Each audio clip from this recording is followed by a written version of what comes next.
नमस्कार। Almost lockdown खुल रहा है। 8 तारीख से मंदिर, मस्जिद, गुरुद्वारे भी खुल जाएंगे और सैलून भी खुल जाएगा। मुद्दा देखने में, समझने में बहुत छोटा है, जो आज कई महीनों से संगठन हमारी ये चला रही है अभियान कि आप सैलून का बाइकआउट करें। चिंता का विषय है, सरकार को सैलून अभी नहीं खोलना चाहिए, लेकिन चूंकि सारी चीजें खुली तो सैलून भी खुलेगा। और आपको लगता हो कि कोरोना महामारी चली गई है, कोरोना गया नहीं है। तो आज मैं दिल्ली के चाणक्यपुरी हिंदू आर्मी कार्यकर्ता के यहां जब मिलने आया तो वहां पे हमने एक दृश्य देखा, तो हमने कहा इस दृश्य को क्यों ना पूरे देश तक पहुंचाया जाए। दृश्य क्या है? हमने पूरे देश के अंदर सैलून का, जो हेयर कट सैलून है, आपको दाढ़ी बनाना है, उसका हम लोगों ने बाइकआउट किया हुआ है। बाइकआउट यानी हिंदी में बहिष्कार। बहिष्कार क्यों? बहिष्कार इसलिए कि जो सैलून के बिजनेस में मैक्सिमम 90% तबलीगी लोग हैं, और तबलीगी जो है वो कोरोना फैलाने के गुनाहगार भारतवर्ष मान चुका है उनको। मैं भी उनको मानता हूं, और भारत का एक एक जनता, उनके भी बीच के लोग उनको जिम्मेदार मानते हैं, तबलीगियों को। और तबलीगियों का सैलून की संख्या सबसे ज्यादा है। तो हमें उनके सैलून से बचना है, तो उसका उपाय क्या है? तो हमें सैलून का बहिष्कार करना है, हिंदू नाई से बाल कटाना है। हिंदू नाई नहीं मिलता है।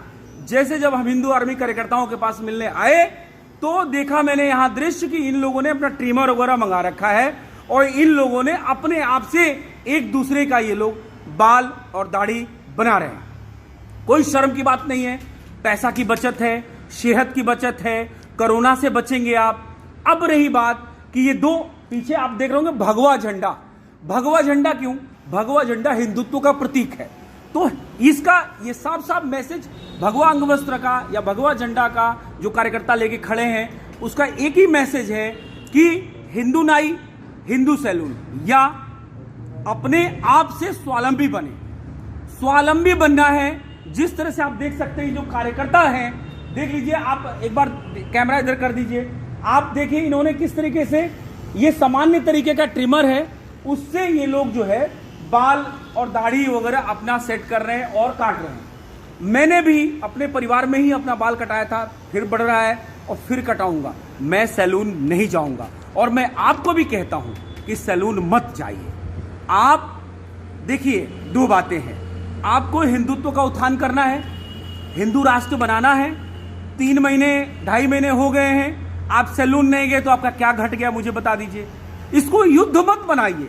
बाल को और दाढ़ी को आप घर के अंदर लोगों को ट्रेंड करिए कि ये सैलून न जाएं।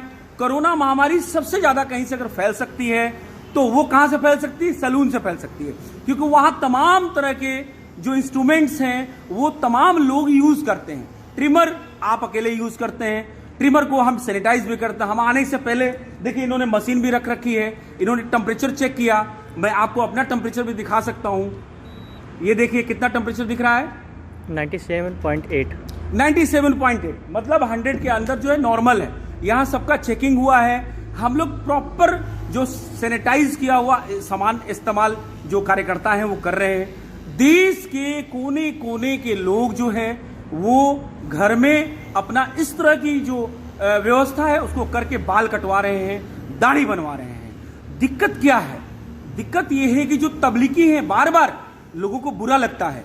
एक वीडियो है, उसमें 2 करोड़ शेयर हुए हैं और व्यूज हुए हैं कई करोड़। उसके अंदर जो अपनी जो हिंदू आर्मी यूथ ब्रिगेड है या हमारे संगठन को, मैं समझता हूं कि 2 करोड़ व्यू में कम से कम 20 लाख गालियां पड़ी हैं, धमकियां दी गई हैं। तो मैं जो कहता हूं कि मेरे ऊपर एफआईआर दर्ज करने के लिए जो राष्ट्रीय पत्रकार अपने आप को कहती है सबा नकवी, उन्होंने एफआईआर की मांग करी है। मीडिया आलोचक ने एफआईआर की मांग करी है। अजित अंजुम ने पत्रकार हैं, उन्होंने एफआईआर दर्ज करने की मांग करी है। तो हमारे ऊपर एफआईआर दर्ज करने से पहले तो आपको उन तबलीगियों के ऊपर एफआईआर दर्ज करना चाहिए जिन्होंने भारतीय संविधान का न मानते हुए गाली गलौज, धमकी और पता नहीं क्या क्या किया है।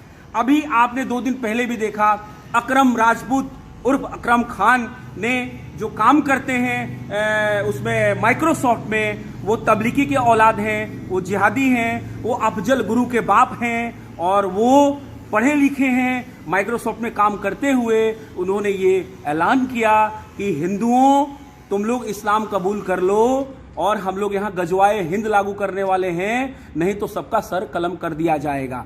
ये अकरम राजपूत का कहना है। पढ़ा लिखा जाहिल तबलीगी जमाती है वो, और वो जिहादी है।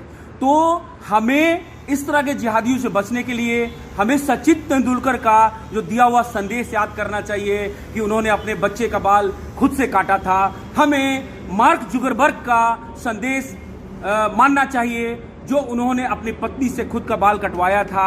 हमें रोहित सरदाना जो टीवी एंकर हैं और टीवी के बहुत बड़े पत्रकार हैं, उनका संदेश मानना चाहिए जिन्होंने खुद से बाल अपना बेटी का काटा था।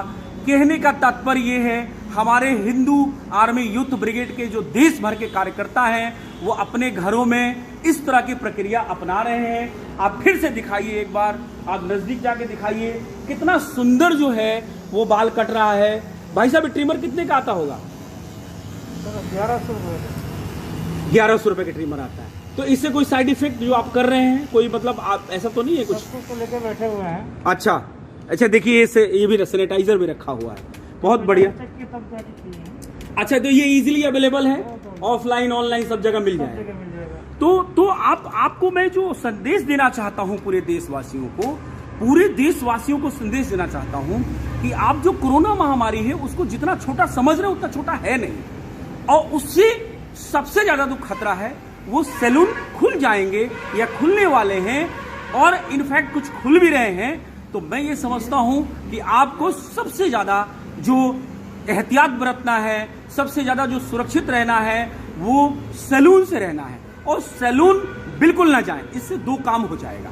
इससे एक तो आप स्वावलंबी बन जाएंगे, रुपया पैसा बचेगा आपका, साथ में हिंदू राष्ट्र की जो परिकल्पना है उसको पंख लगेगा, और साथ में हिंदू स्वावलंबी होगा, खुद आप स्वावलंबी होंगे, और साथ में जो राष्ट्रद्रोही हैं उनको तमाचा पड़ेगा। उनको तमाचा ऐसे पड़ेगा कि इस धंधे में, इस व्यापार में सबसे ज्यादा तबलीगी जमाती के लोग हैं, और तबलीगी जमात सिर्फ कोरोना फैलाने के लिए जाहिर हो चुका है। पूरा विश्व मान चुका है उनको कि वो जमाती है और वो पक्का कोरोना फैलाते हैं। तो इसलिए कोशिश करें कि हिंदू नाई को अपने यहां बुलाएं और या हिंदू सैलून जाएं, और कोशिश करें कि अभी कोई सैलून ना जाए, चाहे वो तबलीगी का सैलून हो, और खासकर तबलीगियों के सैलून तो आपको नहीं जाना है।